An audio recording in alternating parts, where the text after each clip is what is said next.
In this vlog, I will be reading the entire Chronicles of Narnia series, so I do quite like it so far. It does have a whimsical charm to it. And who knew that Santa would be sexist? How are children, enamored by this? How do people find this interesting or entertaining? I mean, Ass-lan? More like Ass-lan. It just feels very propaganda-esque. This is genuinely, so awful and despicable. I'm not enjoying any of these books. I can't believe I'm reading this. Hi everyone, welcome back to How to Train Your Gavin. In this vlog, I will be reading the entire Chronicles of Narnia series by C.S. Lewis. A little bit of history here, right? I've been wanting this edition for the longest time. I think I've been looking for the last 2 years. Since I first saw it, I was like, I need this edition. It's the Barnes & Noble edition. And every other Narnia book just doesn't compare to this. Nothing compares to you. Don't know if that's how the song goes. So I've been on the hunt for the last 2 years for this exact edition, right? About 3 or 4 weeks ago, I looked on eBay and Cancer Research UK were doing an auction. Lo and behold, they had this exact book. What I've been looking for, oh my god, what's wrong with me today? What I've been looking for the last 2 years, and it was Cancer Research UK. So I put in my bid, and a few days later I won. And then, that's not even the end of the story, and then it came and everything, it looks beautiful. The day after it came, my wife Mel from Mel Reads, love her to bits, she sent me a message and she's like, Gav, I don't know if you've read this series before, but I've just been feeling drawn to reading the Chronicles of Narnia. And I was like, I didn't post this online. It was crazy how out of nowhere, Mel messaged me out of the blue saying, oh, I fancy reading the Chronicles of Narnia. Do you want to read it too? And we were both like, this is a sign actually. This is a sign. We haven't told anyone, at least I haven't. I don't know if Mel has, just a bit of a gobshite. So yeah, me and Mel are going to be buddy reading this together with Mel's friend. And yeah, I'm just excited because nobody else knows about this. Me and Mel are going to be aiming to upload our Narnia vlogs at the same time. So I will leave a link to Mel's Narnia vlog down in the description box. It is 100% going to be better than mine, 100%. But yes, the Chronicles of Narnia series, you might not have heard of it. And I've only ever read The Lion, the Witch and the Wardrobe, and I was a bit too young to remember. I don't know if I'm going to like it again, reading it as an adult, but I want to give it a good try. But the Chronicles of Narnia series, at least I think in the very first few books, follows the Pevensie children, or is it Pevensie? These kids, and they are destined to rule Narnia, and Narnia... I can't summarize anything. Narnia is in a wardrobe. At least it is in the first book, okay? And I'm sure there are other ways to get into Narnia too, from the real world. But Narnia is this huge sweeping fantasy place with dwarves and witches and all of that. I will be reading these in release date order. That's the order that's been recommended to me. So the order I'll be reading them is The Lion, the Witch and the Wardrobe first, and then I will be going into Prince Caspian, and then the third book, The Voyage of the Dawn Treader, and then I'll go into The Silver Chair, followed by The Horse and His Boy, leading to The Magician's Nephew, and then finally I'll be reading The Last Battle. I want to make a prediction and say that I'm not going to enjoy the series at all. I have seen the 3 movies that were adapted from the first 3 published books, and I enjoy those movies. I really do like The Lion, the Witch and the Wardrobe. I used to watch it around about every Christmas, and Prince Caspian was also pretty decent. It was the first time I ever saw Ben Barnes with my eyes, and my god, I was 14 at the time, and I genuinely thought if somebody read my mind and saw how much I fancied Ben Barnes before I came out, then my life would be in jeopardy. And Voyage of the Dawn Treader, I think I've only ever watched it once, and that was probably when the Blu-ray came out, so that was a good decade or so ago, so I don't really remember a whole lot from that. I'll be going into the series pretty much with fresh eyes. This entire vlog will be filled with spoilers, so if you haven't read the series or you're planning to read the series, then maybe pause this vlog, read the books, come back and enjoy yourself. Because I really don't think I'm going to end up enjoying this. I think I'm going to be ranting for most of this than anything else. I might enjoy The Lion, the Witch and the Wardrobe, but I think following from that, maybe Prince Caspian too, but I just think I'm going to end up devolving by the end of this vlog, so stick around to see that happen. There is also no way I'm going to annotate this. Are you crazy? You crazy girl? Definitely not a face in this. It is just too pretty an addition. Just look at that cover. And the spine in the back as well. And even the gilded pages. Oh my god.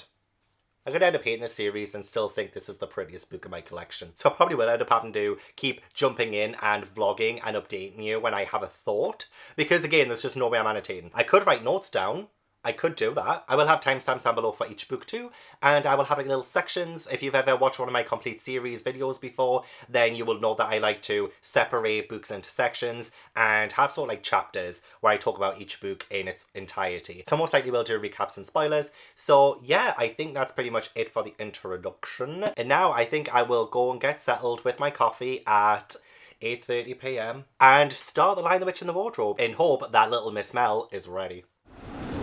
And now, let's step into the magical world of Narnia.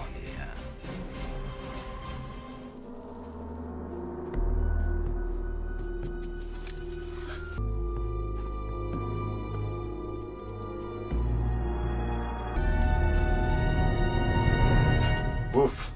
Woof. Woof. It's a beaver. Are you fucking stupid? I'm Ass-lan. Here, boy. Here, boy. Get your fucking hand away from me. Sorry. Where's Mr. Tumnus?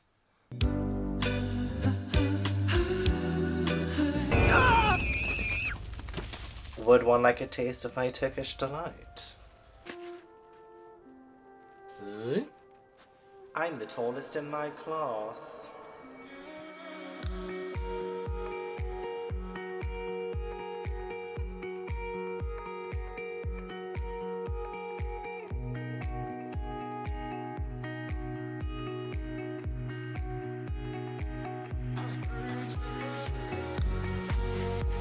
I do absolutely love the letter to Lucy Barfield at the very start, who is C.S. Lewis's goddaughter, and the fact that he wrote it for Lucy. I just love the message of it. He says, "My dear Lucy, I wrote this story for you, but when I began it, I had not realised that girls grow quicker than books. As a result, you're already too old for fairy tales, and by the time it is printed and bound, you will be older still.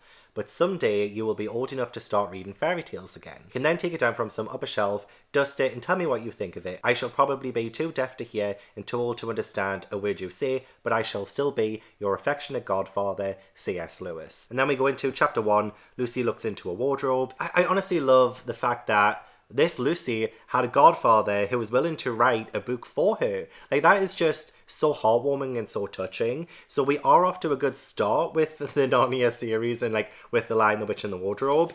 I am excited to read this book and get lost in its magic. Also pay no attention to the fact that, well, one, the photo frames on the wall have no photos in them. I am getting photos in them at some point. And also two, I am exporting my Goosebumps Horrorland vlog at 4K. It's 2 hours long. It's been going for 3 hours and we're on 50%. So we still have another 3 hours before it exports. So I might end up finishing this by the time my vlog finishes exporting. So I finished the first chapter and I should not be holding this book like that. It's too valuable. And I really do love the first chapter. It's quite fast moving and you do get through so much in just 4 pages. Like literally, Lucy finds the wardrobe on page 3 and she meets Mr. Tumnus on page 4. She has come across the lamppost and she's met the fawn. But I do love the way this starts, but I was kind of expecting a little bit more detail because it does start, once there were 4 children whose names were Peter, Susan, Edmund and Lucy. This story is about something that happened to them when they were sent away from London during the war because of the air raids. They were sent to the house of an old professor who lived in the heart of the country, 10 miles from the nearest railway station and 2 miles from the nearest post office. And then they're in the professor's huge house. So you don't really get any detail on that. I don't really feel any kind of atmosphere from that at all. What I love about the film is that you do see the air raids and then you get the travel to the middle of nowhere and then you see the professor's huge mansion and you get a feel of just how big the place is and how wondrous that is as a place. And here you don't really get a feeling of any of that. Like, this could be any old house. This could be my house. So yeah, then we do meet Lucy, Susan, Edmund and Peter. And yeah, Edmund is the bit of a twat, a bit of a rebel. Susan and Lucy are a lot more level-headed. Even Peter's a little bit mischievous in a way, like more so than he is in the films. I'm going to try and not compare to the films though, because I know these came out like way beforehand, so I need to stop doing that. But I do love the way Lucy finds Narnia. You know, she gets into the wardrobe, she makes sure that the door can't close behind her, and then she's like feeling these coats, and then suddenly these coats turn into tree branches, and she's hearing crunching on her feet. She thinks it's mothballs, but actually it's snow. And I love that. I do. I love the fact that we enter this magical world through something so mundane as a wardrobe with fur coats in, and just the transition into it was quite well done too. So it's a bit of a mixed bag, this first chapter. I'm first thinking C.S. Lewis isn't being very descriptive at all. He's been like a little bit too direct, like more direct than I was expecting. And then we have this beautiful transition into Narnia and meeting Mr. Tumnus. So I do quite like it so far. It does have a whimsical charm to it. So I'm going to continue reading. I'll not pester you every single chapter unless there is something to say. But I did just want to tell you my first initial thoughts on like the first chapter and tell you it's pretty good so far. I mean, there is an element of stranger danger when it comes to Mr. Tumnus in it. Would it be if you came and had tea with me? It's only just round the corner and there'll be a roaring fire and toast and sardines and cake.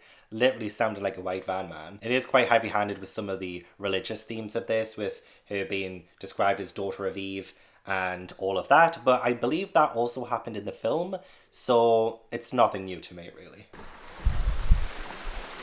Oh my god.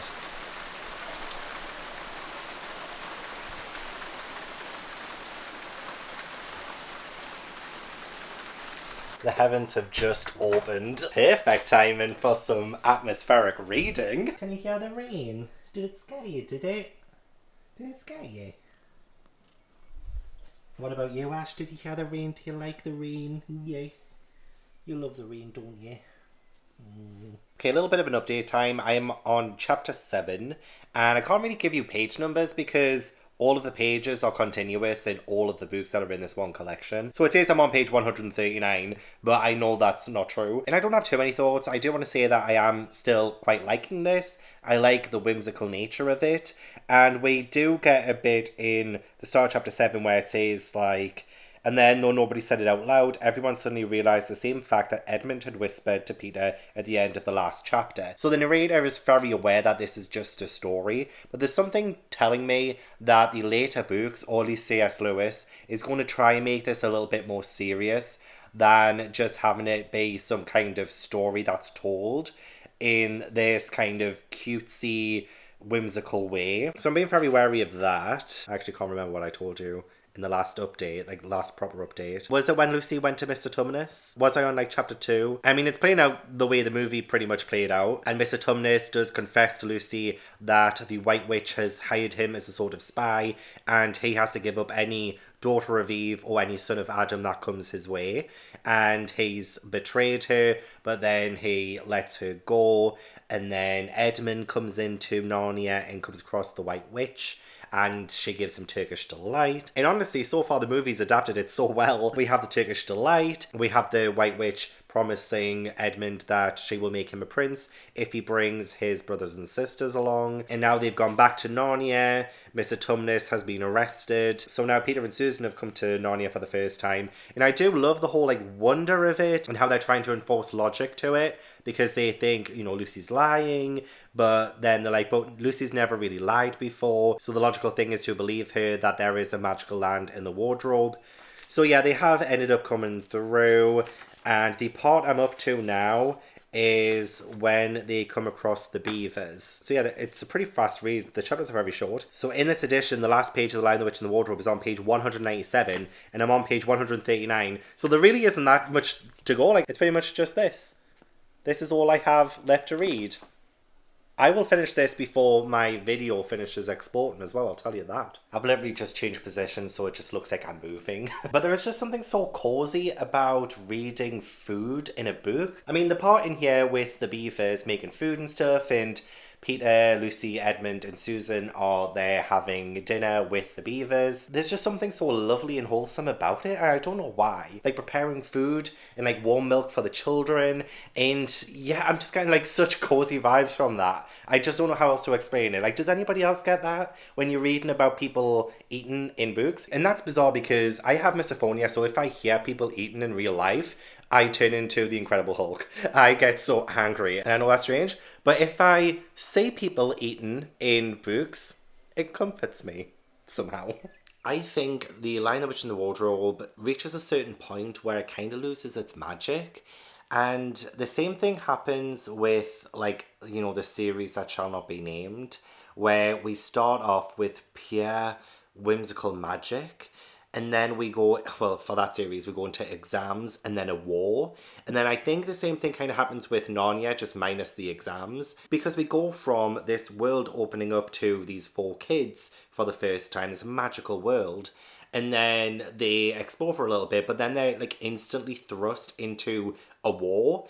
And I'm not really ever that keen on reading about fantastical wars. I just never find them that interesting. And it's the same with the film, actually. I think I absolutely adore the Narnia film from the first scene up until, I would say, they meet Ass-lan. I genuinely feel like that first half of the movie and that first half of the book is like my favourite part. And then it just kind of goes from there. Is that just me? I do feel like it loses like a huge spark once we get into the whole seriousness of it. Like, it stops becoming whimsical and fun and entertaining, and it just kind of becomes a bit of a drag for me. We're at the Beavers, the last I think I told you guys about. But yeah, Edmund goes to the White Witch and tells her of the kids' plan, that Ass-lan is back and things like that. So Lucy, Peter and Susan end up escaping the Beavers, dam with the Beavers, and then they come across Father Christmas, which is a little bit of a weird scene. And who knew that Santa would be sexist? Who knew? Like, he wasn't sexist in the movie from what I recall, right? So he gives them the presents. Then he gives, like, Lucy a dagger, and he says, like, this is to defend yourself a great need, for you are also not to be in the battle. Lucy asks why. I don't know, but I think I could be brave enough. And he says that's not the point, but battles are ugly when women fight. Battles are ugly when women fight? Really? So I don't recall Father Christmas saying that in the movie. And I keep saying as well, I'm not going to compare it to the movie, and that's all I do. But yes, we seem to be having spring coming as well, quite quickly I might add. And the kids end up meeting Ass-lan, and Ass-lan is like the lion that everyone worships. And the witch claims Edmund, and then Edmund, I don't even know how it actually happens because there's a bit of a kerfuffle. And then Edmund is back with his siblings and with Ass-lan. And then the White Witch, she says that Edmund is hers because of the deep magic. Anybody who betrays Ass-lan, I think, belongs to the White Witch. So that means Edmund belongs to the White Witch, but Ass-lan makes a deal with her. And we know what's going to come up. And I know what's going to come up. That part of the movie was quite traumatic for me the first time I watched it. And even now, it's still like not a very nice moment when Ass-lan is sacrificed. It's a bit of an awful, gut-wrenching moment. Like, I don't even really know or understand why that is needed. I'm actually going to watch a video soon on the religious imagery in The Lion, the Witch and the Wardrobe so I can understand it better, because I do see parallels, but I'm just like, why is it included like in this though? Like, what is the point in having Ass-lan be sacrificed just for him to come back, which I know I totally see the parallel with Jesus Christ. But that's so heavy-handed though, right? I don't know. But I do think I'm at the point of The Lion, the Witch and the Wardrobe where it stops becoming fun and loses a lot of its magic. And also the way that Peter kills the wolf Morgrim. Well, firstly, Ass-lan has given him a sword, and then instantly Peter's sisters are attacked by Morgrim, and the other creatures are about to help, the sisters, and Ass-lan says, back, let the prince win his spurs. I'm just like, you've just given him a sword. He hasn't practiced or anything. He doesn't know how to wield that thing. And yet, he does win the fight with Morgrim pretty easily and stabs him and kills him. And yeah, he just might be sought afterwards, the dirty beggar. But other than that, yep, I'm now on chapter 14, The Triumph of the Witch. My video is still exporting as well. It's been exporting for 5 hours and 54 minutes. So that's hilarious. But yeah, I'm going to finish Lion, the Witch and the Wardrobe.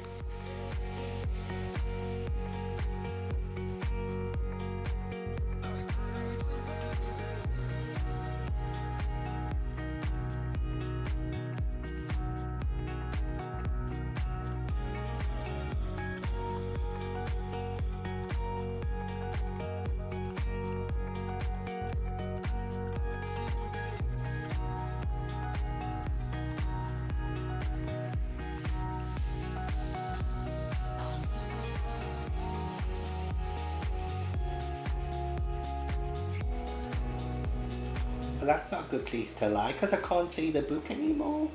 I can't read now. Oh my god.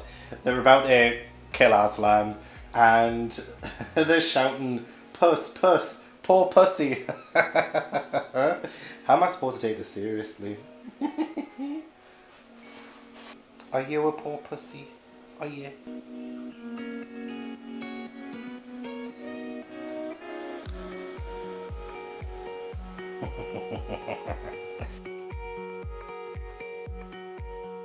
I should have filmed my review of this last night when I finished this, but I just got so tired and so drained that when I finally had my video export, which was 10 hours and 47 minutes of exporting, by the way, it was 4:30 a.m. and I needed to start uploading it to YouTube, so that would take, you know, a further few hours. It was still uploading when I woke up around about like 9:30. So I've barely had any sleep. I've got myself a Costa. I ordered a Starbucks pumpkin spice latte this morning, so I've had that. I have 2 more coffees in the fridge. So I'm all loaded up today for productivity and to be awake, essentially. I have Patreon reading sprints later where I plan on reading the second book in Narnia, or at least the second published book in Narnia. But yeah, The Lion, the Witch and the Wardrobe. I do find myself not enjoying the second half of it. Like, as soon as Ass-lan comes into it, I don't really like it anymore. And I don't know if it's because of the heavy-handedness of the allegory of Christianity and Jesus Christ, because then the focus goes from the children to Ass-lan. Like, they don't do anything by the time Ass-lan comes. Like, as soon as Ass-lan comes into it, everything's fixed, essentially.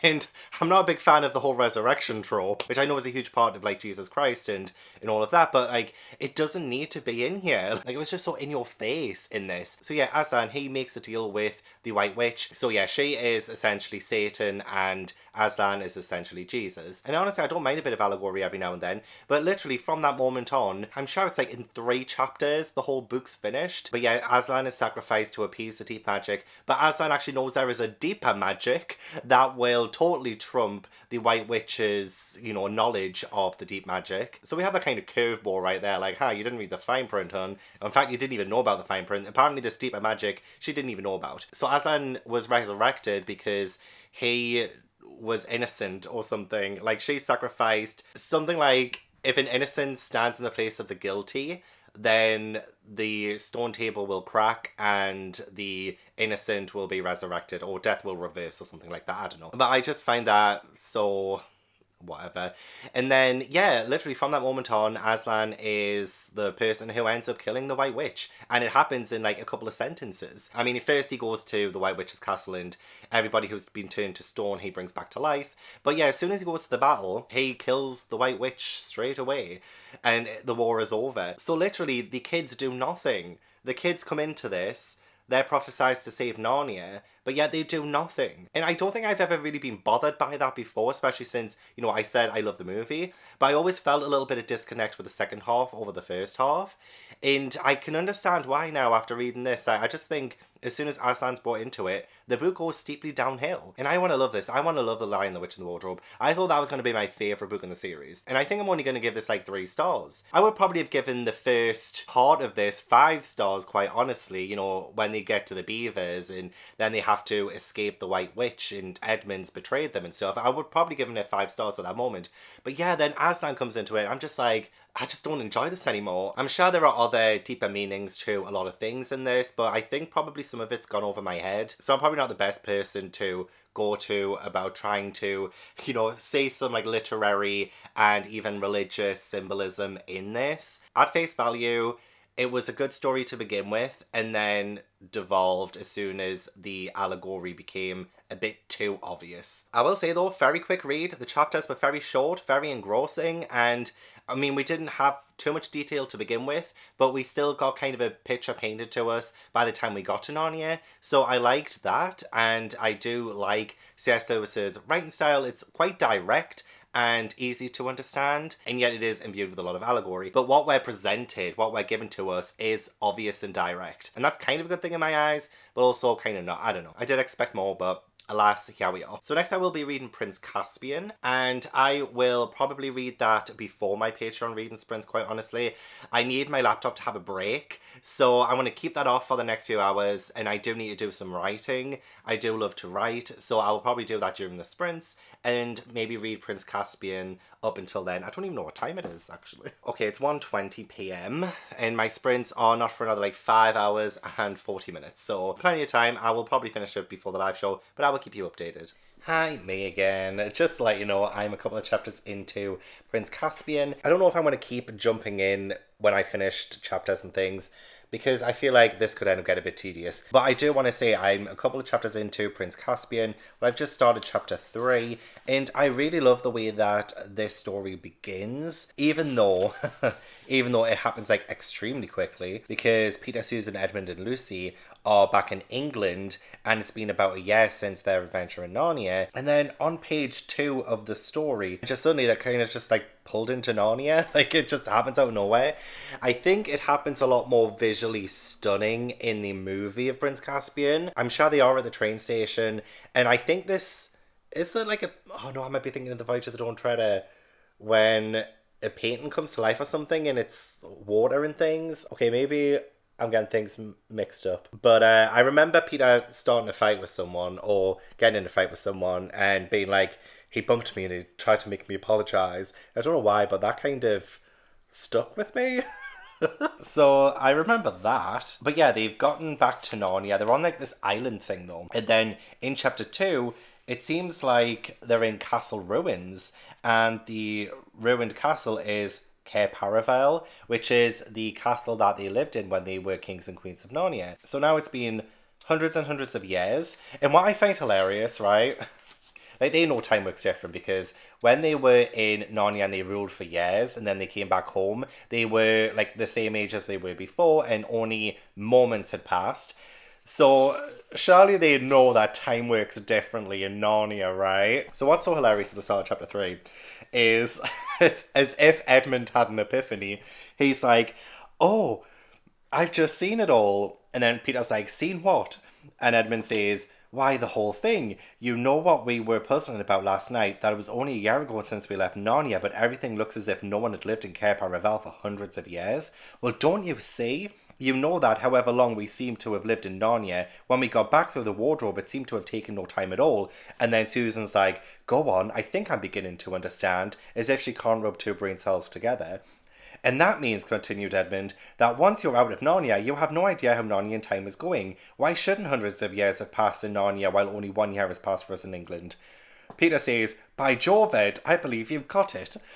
I mean, come on. They know time works differently. Like, this is not an epiphany. Obviously, time works differently. Even Lucy, when she first went in and she saw Mr. Tumnus and she was gone for hours, but turns out to have only been a few seconds in the real world, like, why are they dumb? I don't get why they are having this whole epiphany moment when it's common knowledge and common sense. So yeah, sorry, I found that hilarious, so I'm going to dive back in.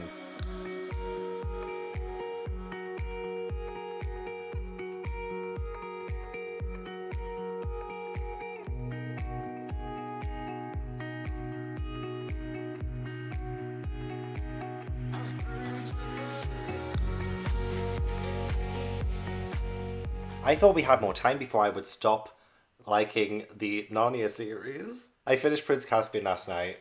I read most of it during my sprints yesterday with my patrons, and I made sure nobody knew exactly what I was reading or anything. This is like very hush-hush, very secret. And I managed to read most of it, finished it after the sprints. And I was just so tired yesterday because of the lack of sleep I got the night before.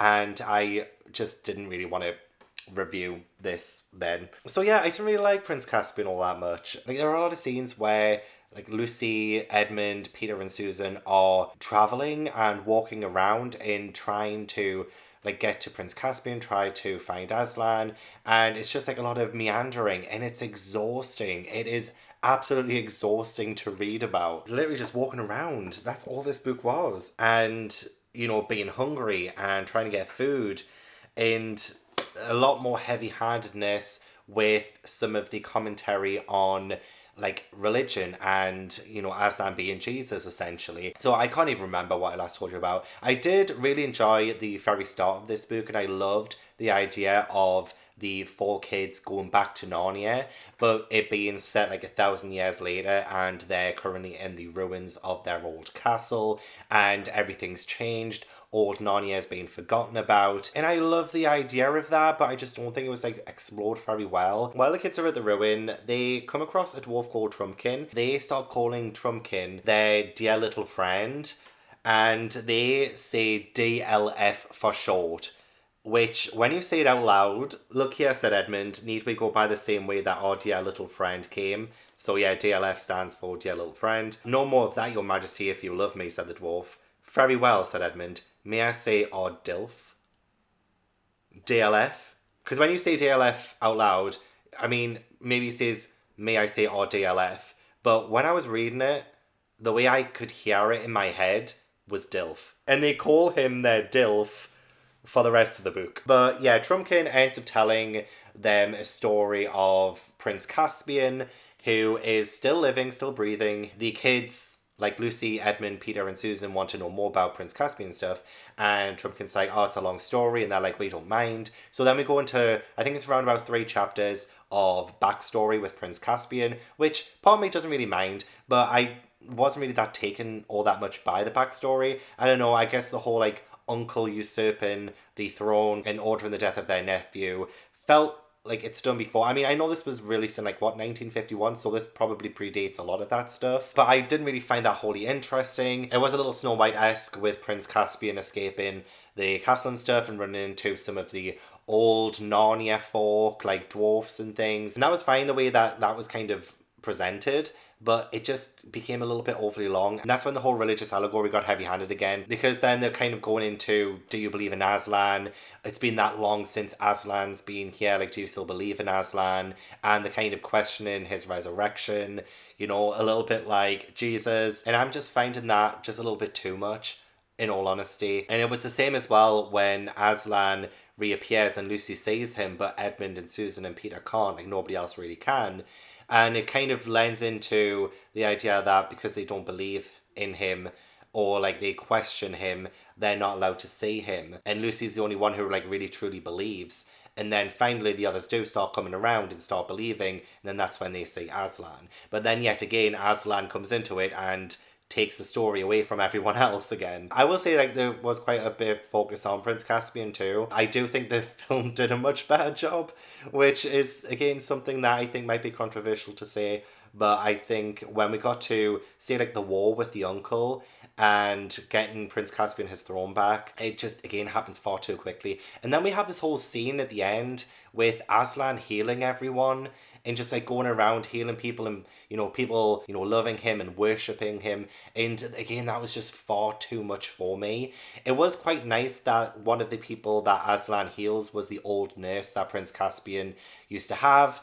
And that was like a nice little kind of circular moment, but again it was like far too much for me. It just felt like people were like skipping around on fields and they had flower crowns on and singing and dancing and just like worshipping their almighty Ass-lan, and that's just far too much.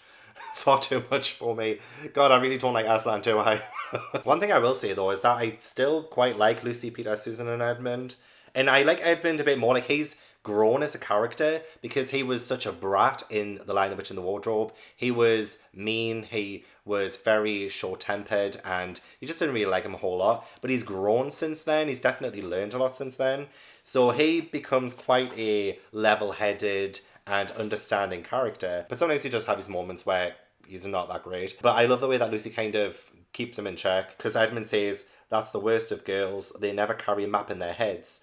And then Lucy says, that's because our heads have something inside them. And I just love that kind of quick, witty banter between the siblings. It's hilarious. I don't think we saw enough of it because a lot of the time it was just them complaining that they were hungry and wandering around. So I didn't really like that. And then of course Ass-lan comes into it. The focus is all on him.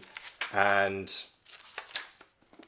the climax was far too easy. What was it on page 4 or 6? The uncle got killed pretty much so quickly. At least, during the war. Peter has a little bit more to do than he did in the previous one, because he literally chops somebody's head off in it. I mean, you might think that sounds extreme, and for a kid's book, you would be right.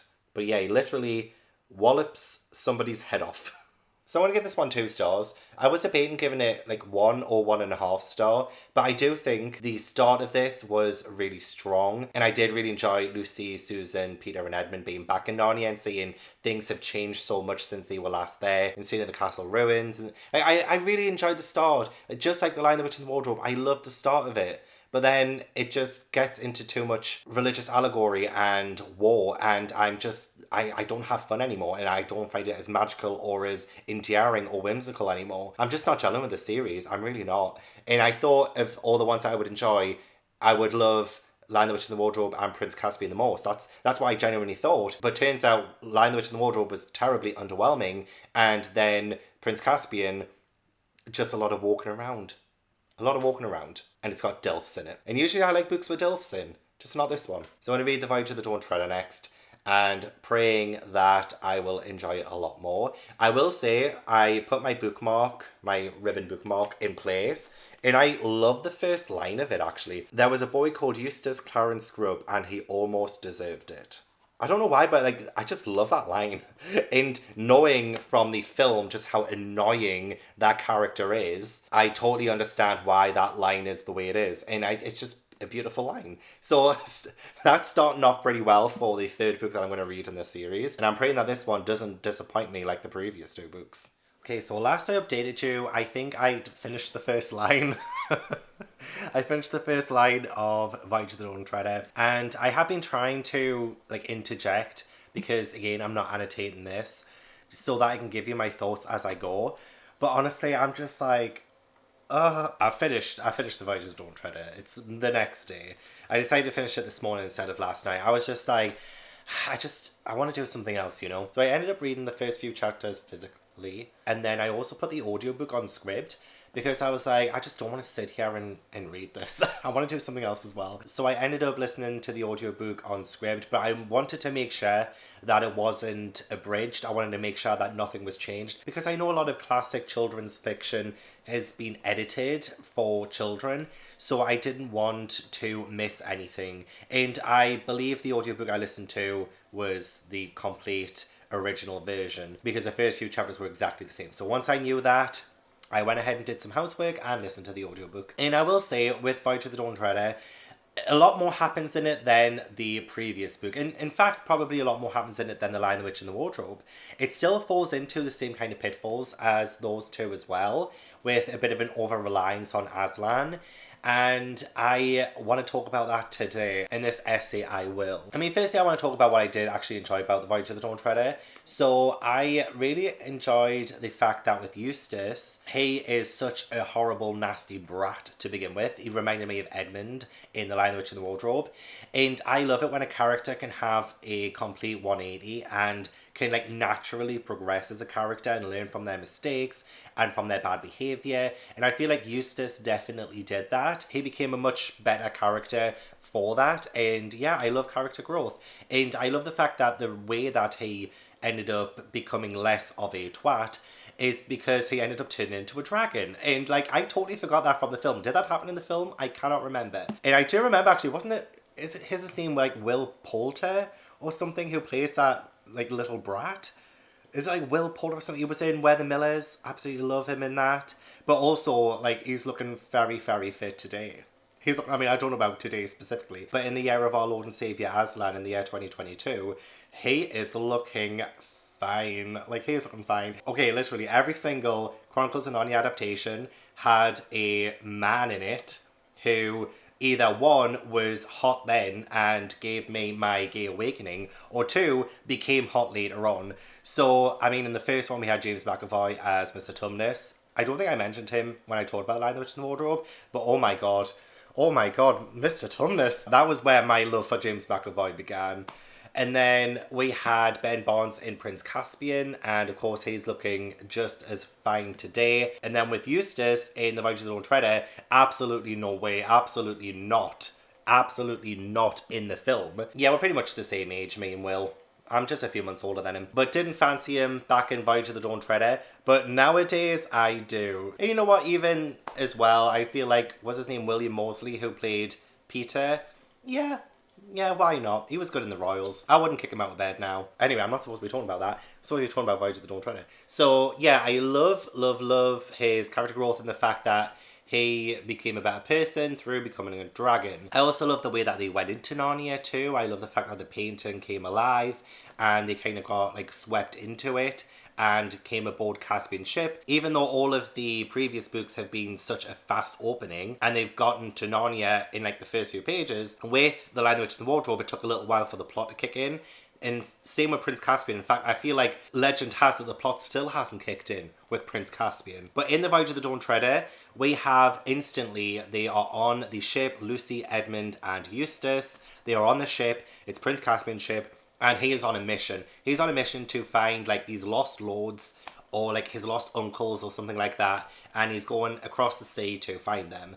And that makes it quite an interesting story and definitely a lot more fast-paced than the previous two. So I like the whole dragon episode. I like the fact that they went to a different island each time and then something different would kind of happen there. There was another moment where there were like invisible people and Lucy had to read from the magician's book to bring them back. Is it Clive Staples? I believe his first name is Clive because Mel calls him Clive in our voice notes. So the line is, on Caspian ship, of course Caspian ship was not that horrible thing, a galley rowed by slaves.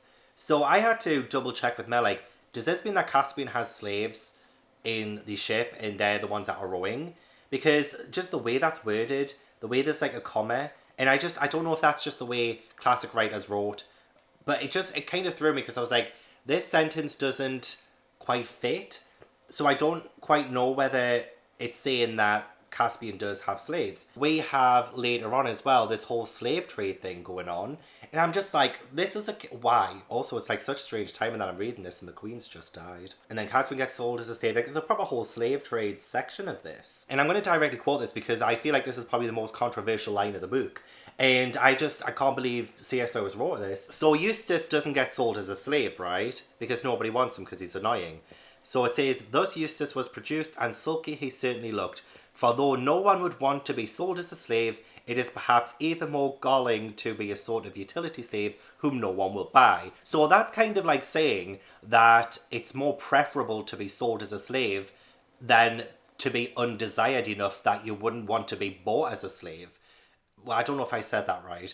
Do you know what I mean? It's like, it's saying that it's a lot more preferable to be wanted as a slave than not wanted as a slave. I feel like that's exactly what that line's saying. And again, it's a classic, so I might have gotten that a little bit wrong because of his writing style and the way it's written, and I don't usually read a whole lot of classics, but I genuinely feel like that's what that line means. And that's exactly what C.S. Lewis is saying right there and then. Eustace wasn't wanted as a slave, and it's preferable to be wanted as a slave than not be wanted as a slave. That's what it's saying. And I'm not putting words into C.S. Lewis's mouth. That's exactly how it's written. Page 452 of this edition. And even though Prince Caspian, he does kind of abolish the slave trade in this town, it's a good thing. He is kind of a bit of a colonizer. And honestly, again, it's like such weird timing. But they go to different islands and they pretty much claim the islands for themselves. It's just not great characterization. It's just not good. It doesn't look good. I'm gonna have to talk to Mel about this. I think we're gonna have a FaceTime soon. And I just want to talk about it because I honestly was really liking the fact that this had a plot, but as soon as we got into that, I just hated it.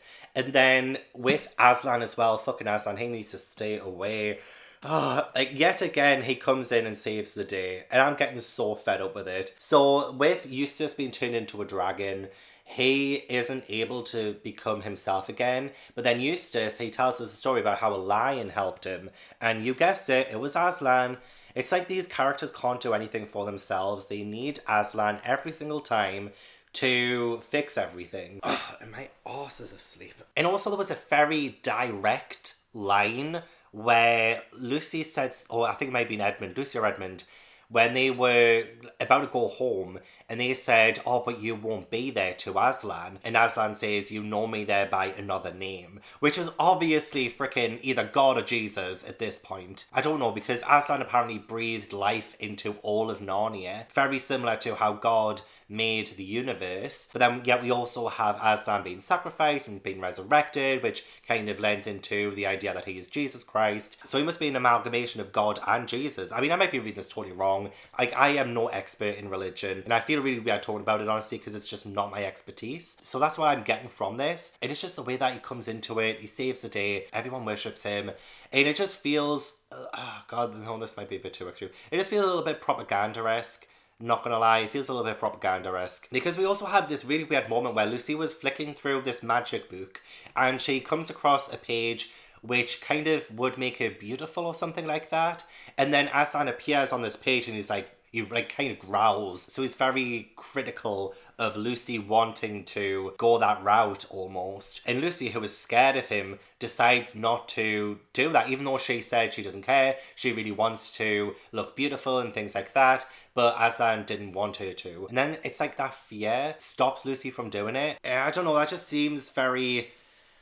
I don't know how to explain my thoughts, quite honestly. Like, this is really hard to talk about. It's like forcing your views onto somebody else, and Lucy, being scared of Ass-lan, decides to do what he wants to do.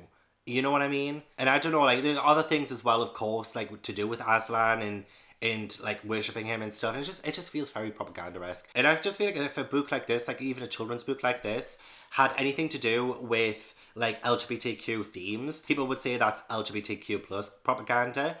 And, you know, people do say that, you know, there are definitely kids' books that are being published today with non-binary people, trans people, all kinds of gay, lesbian people, and people are like, oh, you're shoving that in our kids' faces.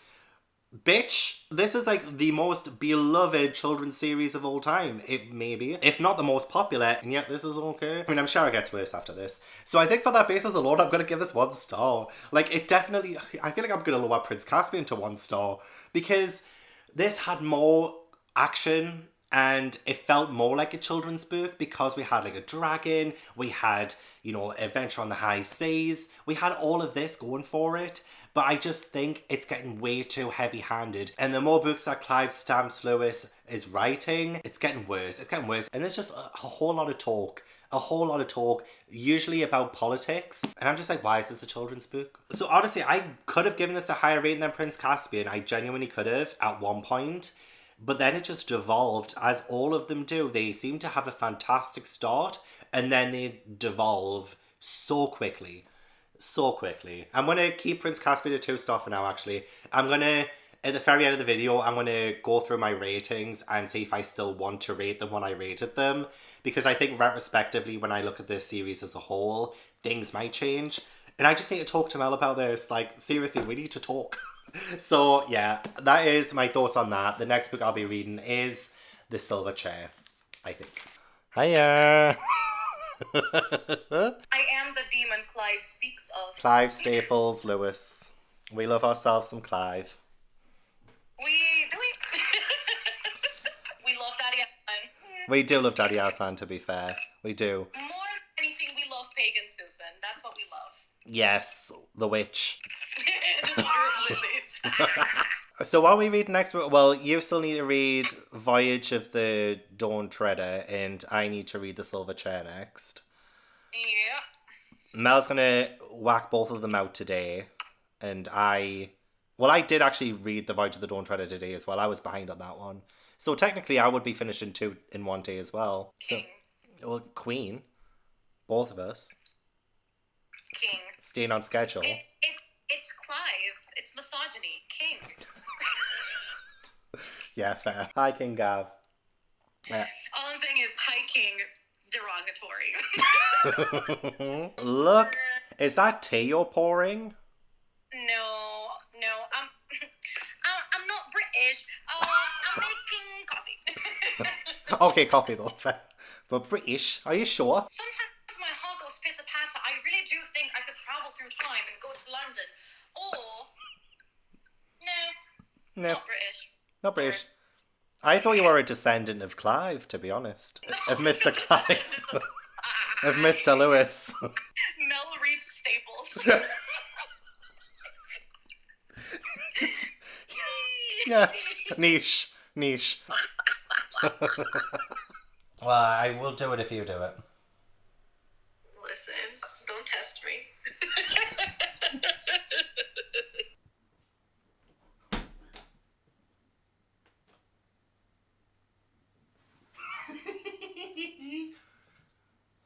Babies.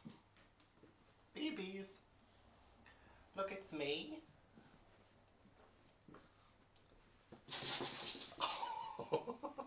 Hiya. Hiya. They don't fucking like it and neither do I. I can't even get the back. The back is Velcro. And I can't really move without the back kind of coming off. Like, watch this. Okay, maybe it didn't come off that time. It's not very feasible. Ass-lan. More like Ass-lan. I look so good in this, not gonna lie. Have a look.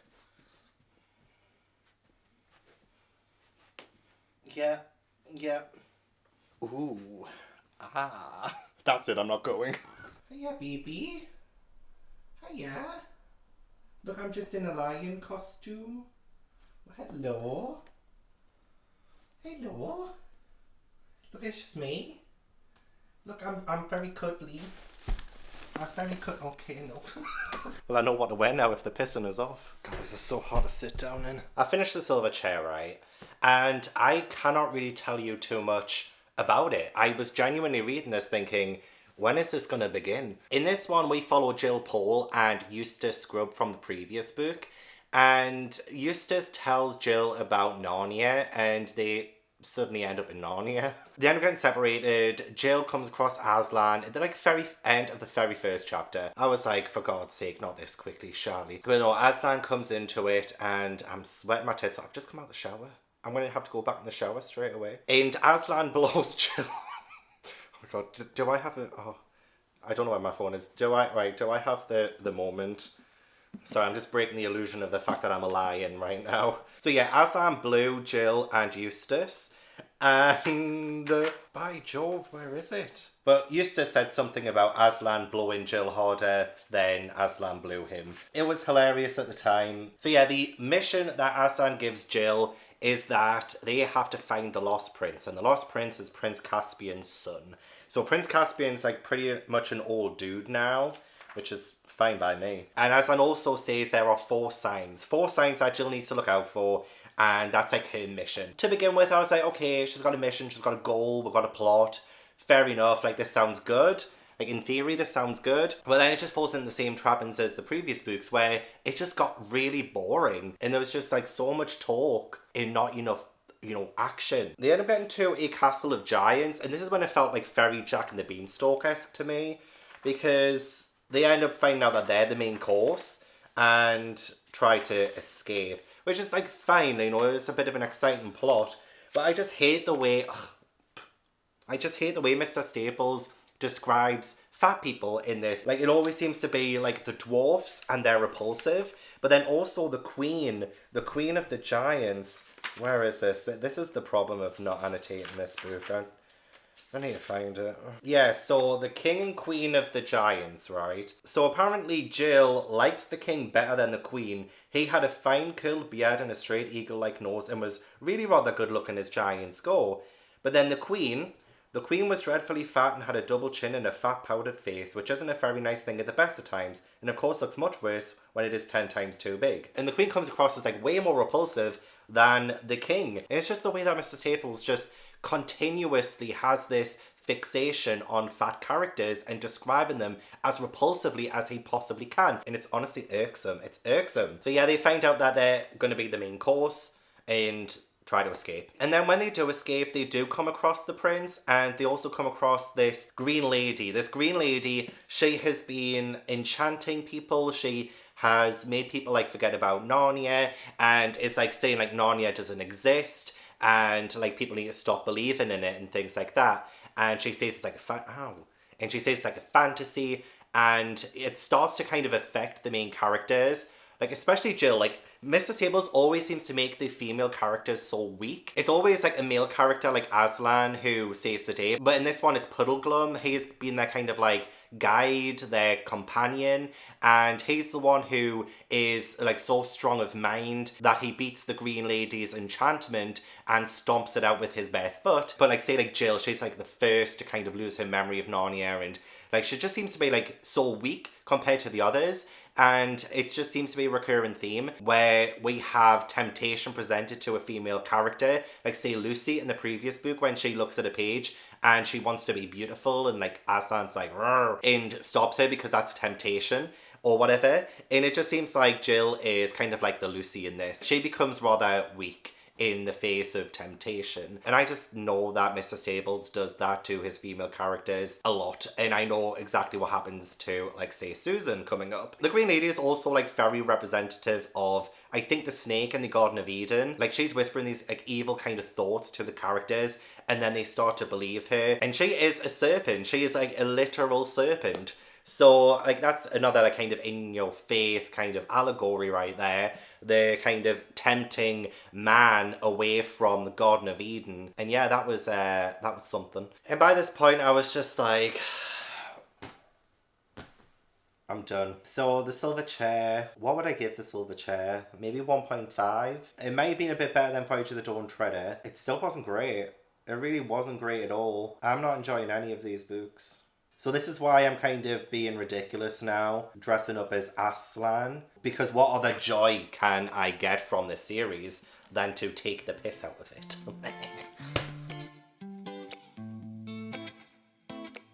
I got this weight on my shoulders, slowing me down. I don't know how it came about. And while the world is spinning faster every night, I feel I'm stuck in reverse somehow. But it ain't no one's fault that I am stuck here. No one to blame this on, feeling so hopeless. I keep on pouring salt on my wounds when I shouldn't stay. I feel the pressure on me, how it's itching under my own skin. It's getting real hard to breathe. I gotta move on right now.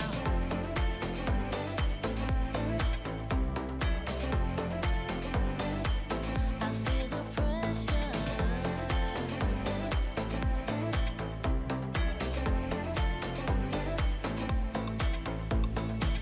A force of habit to point at another mistake, but two wrongs don't make one right. I gotta pull it together before it's too late. An hourglass in my mind, a light. I know it's all my fault that I am stuck here. No one to blame this on, feeling so hopeless. I gotta find the way before it disappears. I cannot stay. I feel the pressure on me, how it's itching under my own skin. It's getting real hard to breathe. I gotta move on right now.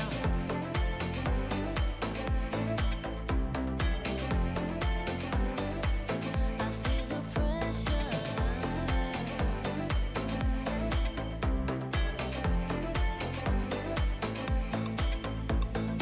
Ooh, when did I get so blind? I didn't see this coming. Ooh, I should have heard faith calling, trying to pull me out. But how do I get out? Yeah, how do I get out? I feel the pressure on me, how it's itching under my own skin.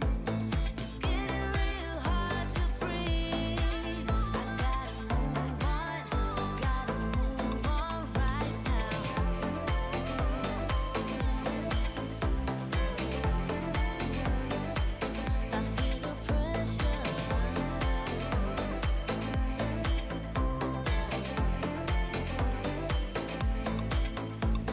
This is the worst one so far. And I don't know if any of them can get any worse from this.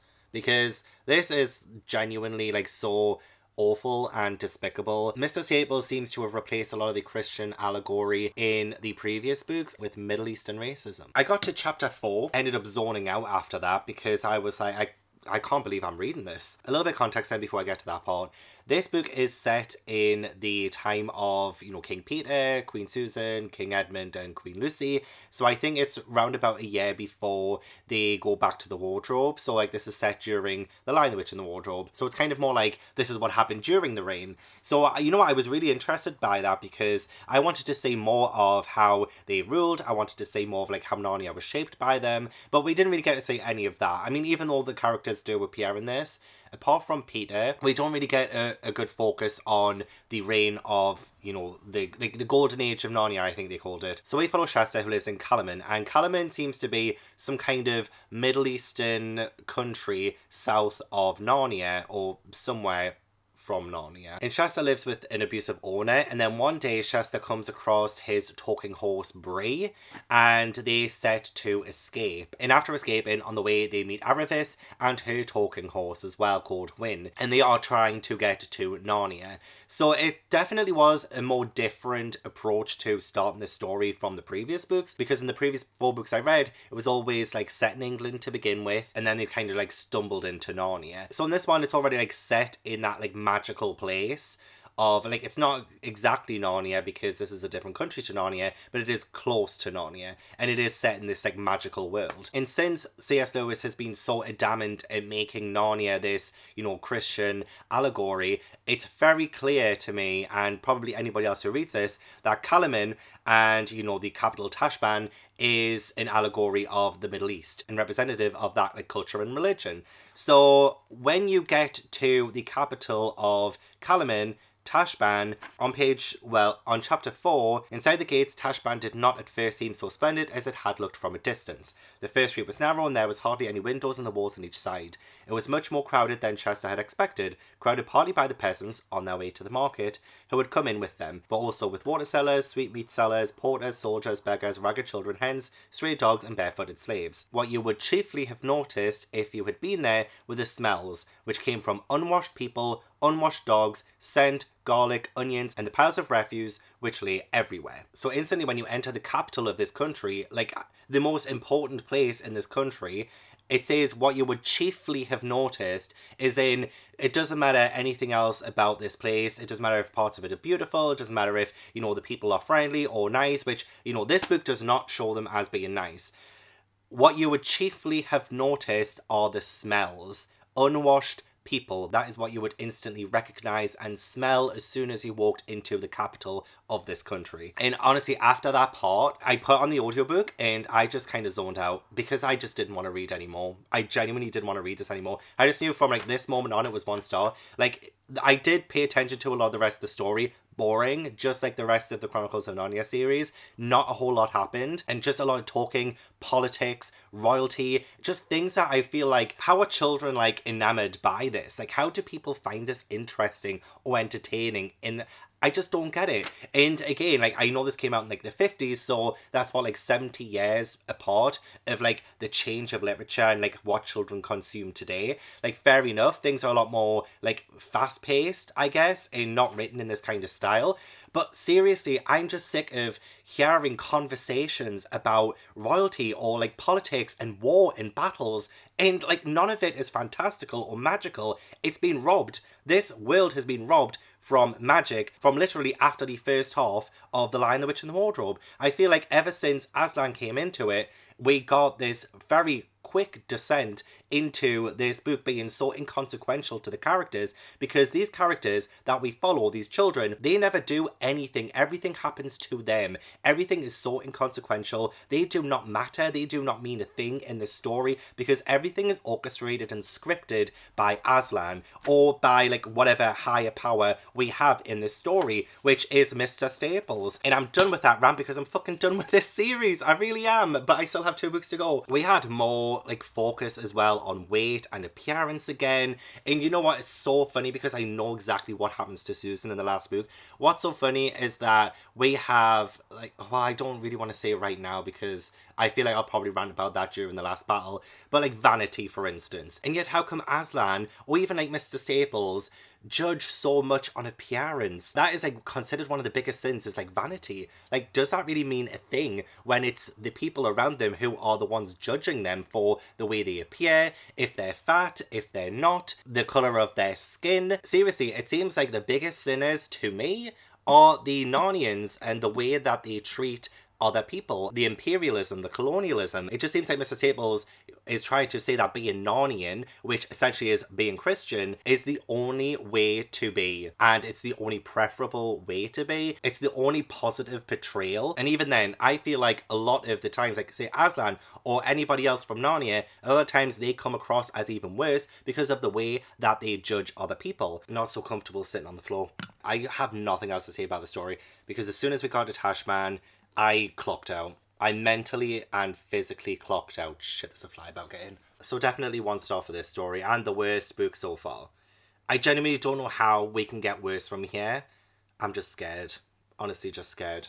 And I'm genuinely starting to think that pretty much all children's classics, and I will probably do a video on this, all children's classics are not as magical or as amazing as we remember them from our childhoods. I said it.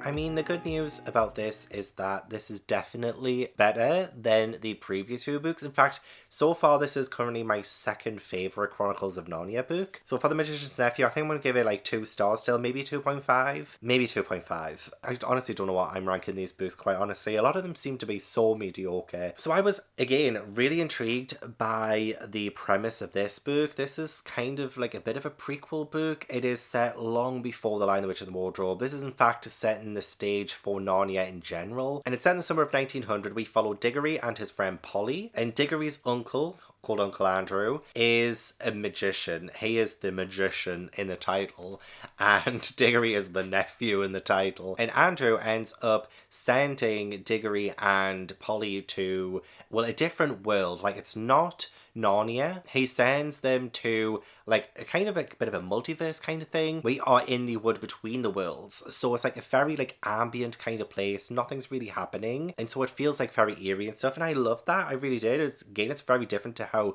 the other Narnia books started. Before I get too deep into the plot, actually, the start was a little bit weird, and Uncle Andrew is extremely weird. So Uncle Andrew actually sends Polly off first. Like, he tricks her into getting one of these rings from him, and it's the rings that he's been using experiments with guinea pigs to try and get to a different world, but he tests it out on Polly, and Polly ends up disappearing. So Diggory and Polly like want nothing to do with Uncle Andrew because he's like very weird and sinister and a little bit abusive as well. And I love the fact that Diggory is like so adamant that he doesn't want anything to do with Uncle Andrew. It's brilliant. Uncle Andrew says, "You have no idea how lonely I sometimes am, but no matter, go to your dinner, but I must give you a present before you go. It's not every day that I see a little girl in my dingy old study, especially, if I may say so, such a very attractive young lady as yourself.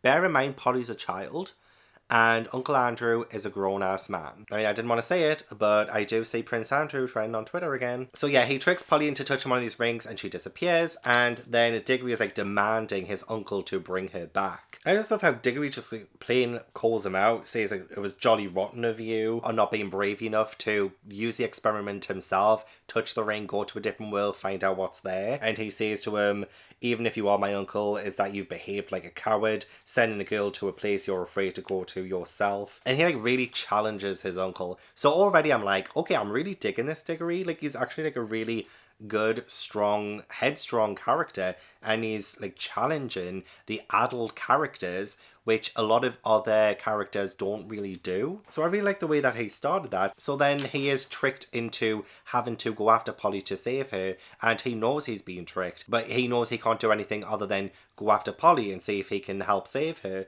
So I really like that. He's just a really good character. But one thing I really do hate is the way C.S. Lewis is so, again, heavy-handed, but like this time in his kind of narrative tone and the way he breaks the fourth wall to almost condescend to readers as if they can't figure things out themselves. So with Diggory, he goes on to say, for Diggory was the sort of person who wants to know everything, and when he grew up, he became the famous Professor Kirk who comes into other books. I am sure there's like another time as well when he talks about him being the professor at the start of The Lion, the Witch and the Wardrobe, but it's just like really apparently condescending. The way the narrator, aka Mr. Stamps, stops the reader from just like reading the story to then be like, will realise that this is just a story, and it's part of a story that Mr. Stamps has written other books for. It really does take me out of it, and it makes me stop believing it as a genuine kind of fairy tale that could possibly be true, you know? Which is why I love reading about stories. Like, I know they're fiction, but I still want that level of realism.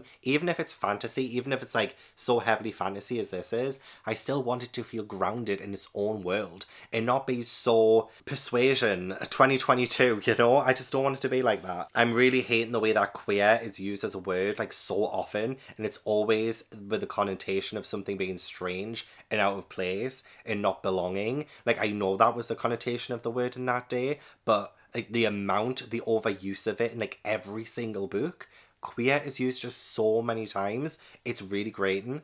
And again, I know what you're saying, like, I'm a modern day reader, this was written in the 50s, but like I can't help feeling the way I feel. Okay, I can't transport myself back in the 50s and read it then. So I'm reading it as I'm reading it right now. And I hate the overuse of the word queer. It's really pissing me off, not gonna lie. So yeah, he goes after her. He ends up in the wood between worlds. And there are these like puddles, like these little pools that they can jump into and go to like a different world, which I kind of like that idea of. And they end up coming into a world called Charn.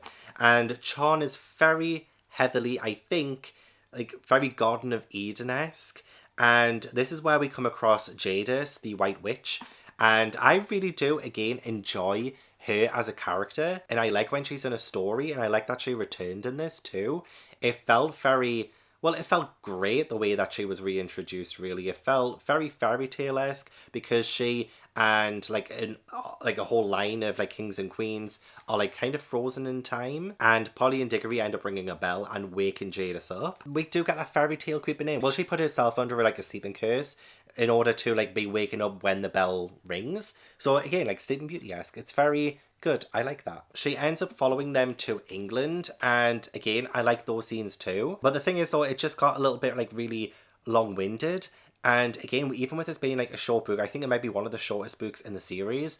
It just kept going on and on and on. So yeah, she ends up coming to England. She robs a jewelry store, and they all end up getting transported like back to like the wood between worlds, but then they say the creation of Narnia. So Ass-lan actually sings the existence of like the stars and the land of Narnia. So we have like the really heavy imagery of like the creation of the world in the Bible. And I love the way that we get like little touches to like little parts of like Lion, the Witch and the Wardrobe. So Jadis tries to kill Ass-lan with this iron rod, but it reflects off Ass-lan and gets stuck on the ground and becomes the lamppost. Is on the front. Yeah, becomes the lamppost that we see in The Lion, the Witch and the Wardrobe when Lucy meets Mr. Tumnus. So I love like callbacks like that. I find that like very fascinating, especially with this being a prequel. You do want it to make sense in the grand scheme of the storyline that we've already been reading, and to see the callbacks to the earlier books so that it fits in with the narrative and fits in with the story and adds like more to it. Like, I loved seeing more of Jadis. I mean, Ass-lan wasn't as infuriating as he usually is, because I feel like the kids in this one got a little bit more, like, gumption and a little bit more to do. Well, more free will, I guess. More free will than a lot of the characters from previously. But then, of course, we get Ass-lan giving them a mission, and all of their free will is kind of like stripped away from them. Again, everything becomes about Ass-lan. And because Diggory is the one who brought Jadis into this new world, Ass-lan says he needs to repent and protect Narnia. And then we get like really heavy-handed imagery yet again of the Garden of Eden, because one of Ass-lan's mission is to take an apple from a distant garden in the high mountains and like take it so that he can plant it in Narnia. But then when he gets there, he tries to take an apple, but then Jadis comes and tries to tempt him to eat the apple. And we also see like how Jadis herself eats one of these apples to become immortal, and like how she becomes like, you know, the kind of white witch image that we see in The Lion, the Witch and the Wardrobe. But then after that, of course, Diggory avoids temptation, goes back to Narnia and Ass-lan, and everything's alright in the end. Like, nothing really much happens after that.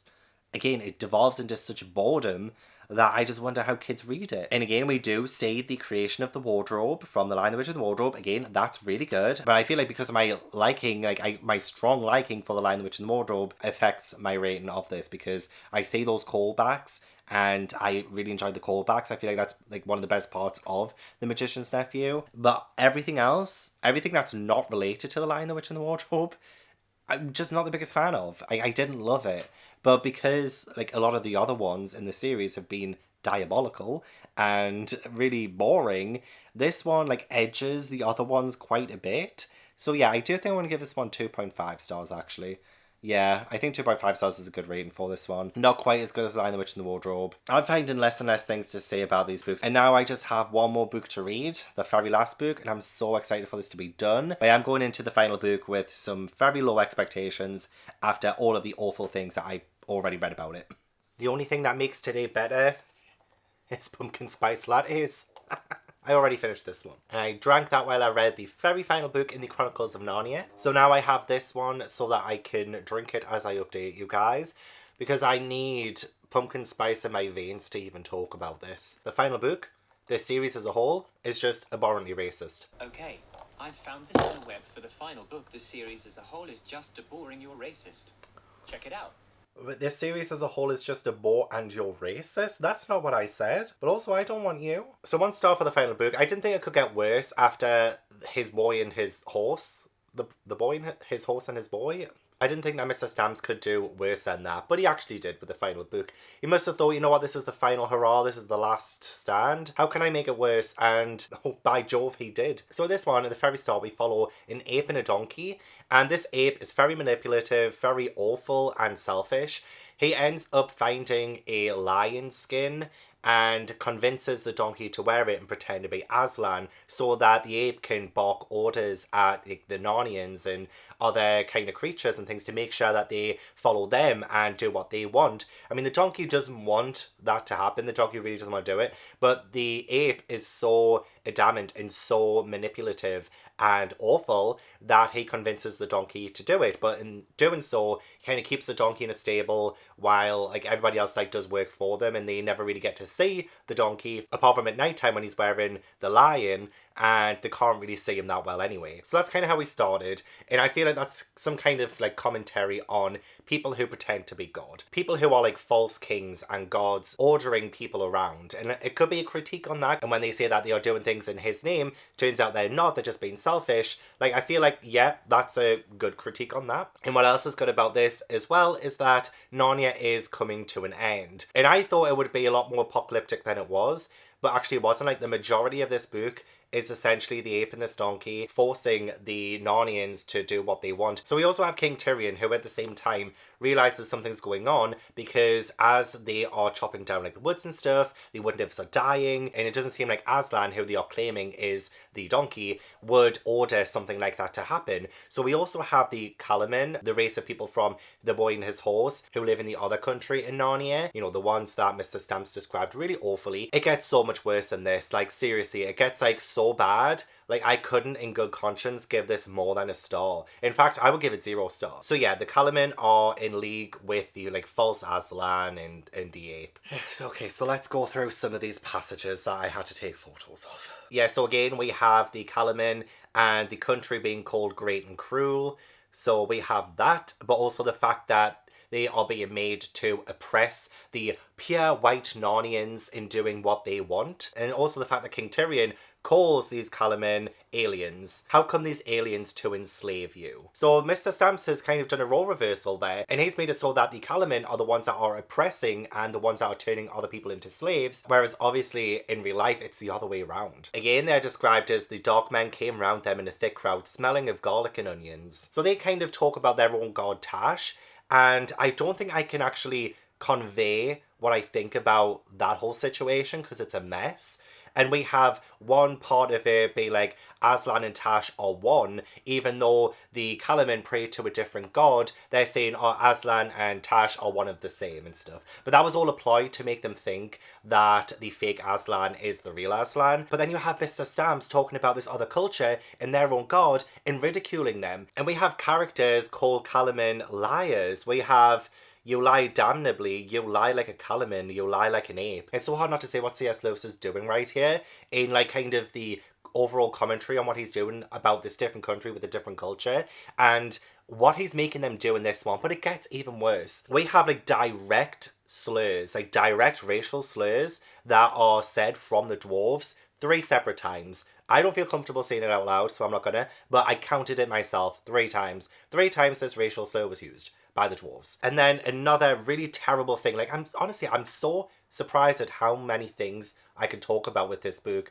that are so abhorrently racist and so awful. So on page 697 of my copy of this, we have King Trinian. He has already had Eustace and Jill from the Silver Chair come to help him and help with the whole problem with like the Calamin and the fake Ass-lan. And they need to kind of like infiltrate them. So they need to have disguises, right? So King Tyrion, and look on this stone bottle. In this there is a juice which, when we have rubbed it on our hands and faces, will make us brown as Calamins. And then we have Jill, Tyrion, Eustace, everyone rubbing this all over their faces and necks right down to the shoulders.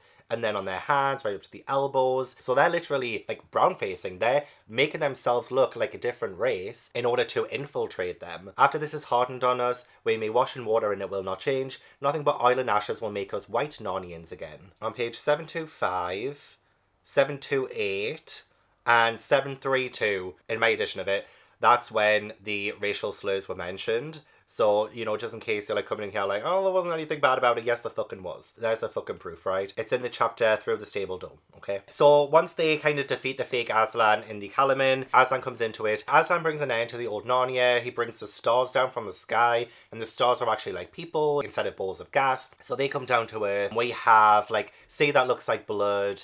We have a really big moon. The sun dies. I mean, it's terrifying. For one, it's terrifying, especially for a children's book. Again, I have to keep reminding people, this is a children's book. And then they go through a door and it's Narnia again, but it's new. It's the same as before, but like more clearer. It's almost like watching a video in 480p definition and then bumping that up to 1080p definition. That's what it sounds like. That's what it sounds like, this new Narnia. It's exactly the same as before, but like things are more clear. It's more clean or something. It's like a fresh start.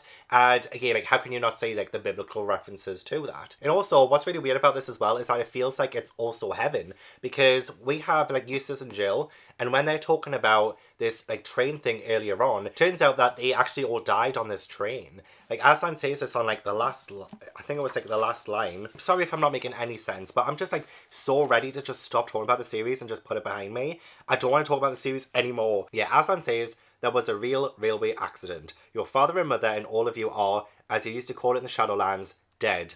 The term is over, the holidays have begun, the dream is ended, this is the morning. Even the professor and Polly, like so like Diggory and Polly, like they're here as well. Like even they felt like younger and stuff, like something, they knew like something kind of happened, but they didn't really know what. And now they feel younger. And like you can just tell like they've died and like kind of gone to heaven. Like that's kind of what this is trying to say. This is the new Narnia. New Narnia is heaven. So that's why I absolutely loathe it when we have the part about Susan, because Susan doesn't come back. Peter does, Edmund does, Lucy does. In the chapter Through the Stable Door, my sister Susan answered Peter shortly and gravely is no longer a friend of Narnia. Yes, and whenever you try to get her to come and talk about Narnia, do anything about Narnia, she says what wonderful memories you have. Fancy you're still thinking about all those funny games we used to play when we were children. Oh, Susan, said Jill, she's interested in nothing nowadays except nylons and lipsticks and invitations. She always was a jolly sight too keen on being grown up. But like literally, bitch, when we had the kids go to Narnia for the first time in The Lion, the Witch and the Wardrobe, I feel like Susan had to fill in like the kind of motherly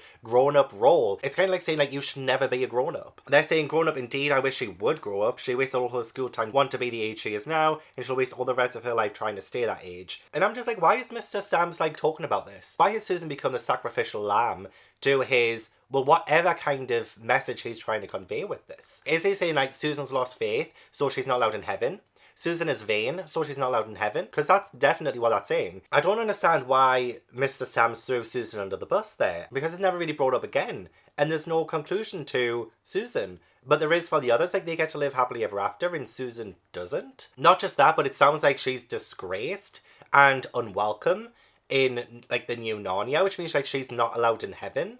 So does that mean at the end of it, Susan will be going to hell? What, for liking lipstick? Like, it doesn't make a whole lot of sense. And I might have totally read that wrong, but I'm just telling you what I read with my eyes, what Mr. Stamps has told me. And what Mr. Stamps has told me is a load of bullshit. So we have brownface in this, we have actual racial slurs in this, we have the Calamin actually being the oppressors and enslaving people in this. We see the white Narnians come out victorious and allowed in heaven, and because a woman likes lipstick, she's going to fucking hell. That's exactly what this has said. Yeah, this is definitely the worst book, and I would definitely just give it 0 stars. I know on Goodreads I'll have to give it like 1 star, but just know, this is a terrible, terrible book, and I don't understand why children are reading it, even to this day. Like, just abolish. Okay, so wrapping up the series in general, I will just say, just read The Lion, the Witch, and the Wardrobe.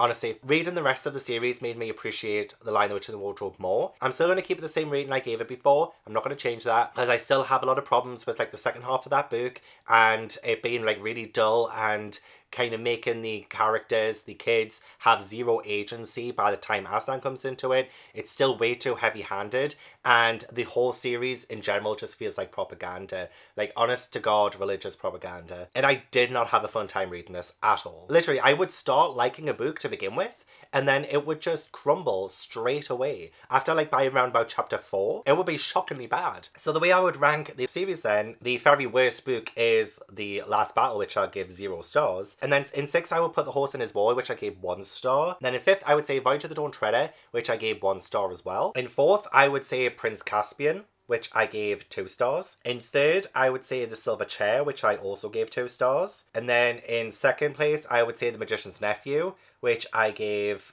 2.5 stars. And then in 1st place, my favourite Chronicles of Narnia book is The Lion, the Witch, and the Wardrobe with 3 stars. And I feel like that's my prediction from the beginning. I kind of always thought The Lion, the Witch, and the Wardrobe would be my favourite Narnia book, but I didn't realise just like how bad the rest of them would be. Like even say the 2nd place, The Magician's Nephew, you know what, it's not terrible, but it's still not anywhere near as good as The Lion, the Witch, and the Wardrobe. It doesn't have the same magic and charm. I genuinely thought the Chronicles of Narnia series would have way more magic and feel a lot more special than it is. But after reading it, I realised that there's nothing really magical about Narnia. In fact, it's just filled with judgment and allegory. I'm so glad I didn't read the rest of the books as a kid. I mean, I'm kind of glad I've read them now so that I can say I've read the Chronicles of Narnia, and so I never have to read them again. The only good thing about reading these books is that I got to do it with Mel. We've been FaceTiming, we've been talking about this series, and honestly, it's so reassuring to know that me and Mel are somewhat on the same page. And again, I will leave a link to Mel's vlog down in the description box, so please do check it out if you haven't already. But I think it's safe to say